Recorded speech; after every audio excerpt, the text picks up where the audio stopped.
Vous me permettrez tout d'abord de remercier Monsieur le ministre de la Jeunesse et des Sports pour nous avoir fait l'honneur de nous accorder donc une audience dans le cadre de notre partenariat, le partenariat qui lie donc le ministère avec le projet La Voix des Jeunes du Sahel mis en œuvre par le Centre pour le dialogue humanitaire avec donc le financement de l'Union européenne. Et donc au cours de cette audience, il s'est agi pour nous de venir présenter donc le projet La Voix des Jeunes du Sahel à Monsieur le ministre en tant que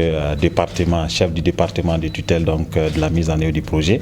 et aussi donc lui faire le point du processus, bien entendu, de l'élaboration, de l'évaluation de la relecture donc, de la politique de développement de la jeunesse du Mali.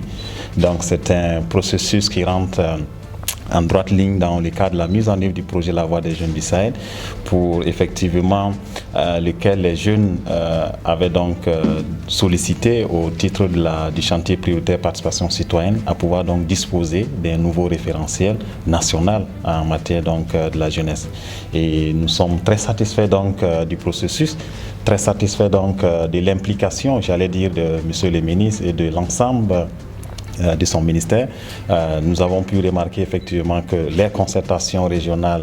se sont très bien déroulées depuis le lancement du processus officiellement le 12 octobre 2020 à Bamako. Et nous sommes ici en tout cas pour saluer l'ensemble des parties prenantes,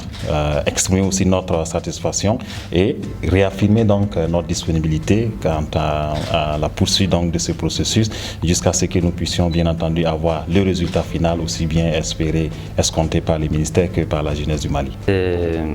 un sentiment d'abord de satisfaction et aussi un plaisir de rencontrer nos partenaires de HD et aussi faire le point à mi-parcours d'une des activités majeures que nous entreprenons au compte de la feuille de route du ministère de la Jeunesse pendant cette transition, c'est-à-dire la relecture de la politique cadre de développement de la jeunesse. Nos partenaires sont extrêmement importants pour nous,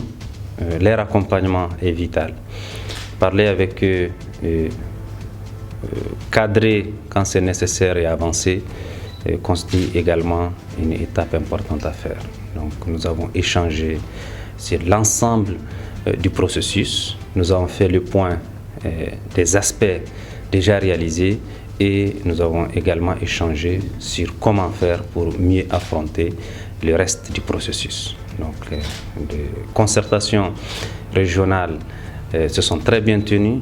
et c'est une première. Elles se sont tenues de Caille à Kidal et elles se sont bien passées. Les rapports pour le ministère, donc la Direction nationale de la jeunesse a déjà soumis depuis ce matin les rapports de l'ensemble des concertations régionales et très bientôt nos partenaires nous soumettront également